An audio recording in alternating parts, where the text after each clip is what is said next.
waspadane malah Pakde Anoman karo Pakde Sentyaki teka. Inggih Raden. Sasmita gaib sampun kon tampi kedah sabiyantu kalian Raden. Matur suwun Dik aku mbok bantu Dik. Kengket telat to Dik. Inggih sempuntenipun nyadung duka kang kathah. Di sini lagi. Piye? Raden. Wis bagune kengke aku entuk pawarta menawa negara Ngamarta kuwi arep ana sing arep bedah. Mula Sasmita gawe tak tampa Pakde Anoman, Pakde Sentyaki, Kakang Gatotkaca, Kakang Aditya direksa aja nganti bedah nesakne para kawula. Iya, adikku, iya.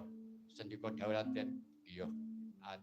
Aku ora nganti mikir sing kaya ngene iki. Jebule lakon malah ngene iki dadi napa tingkah Malgara urip buta. Malah Sasmita gawe jane iki duwe ilmu apa to? Mula dadi satria iki aja kanuraganmu tok sing digawe. Kowe nanti diulang karo gurumu. Dadi ya selain fisik ya rasamu iki kudu dolah.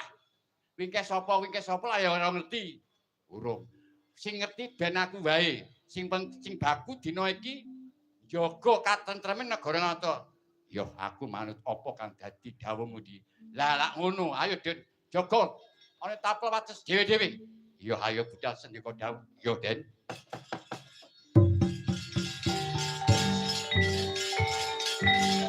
Sansamar pamorkotmo sinumaya ing asepi. Sinumaya ing asepi.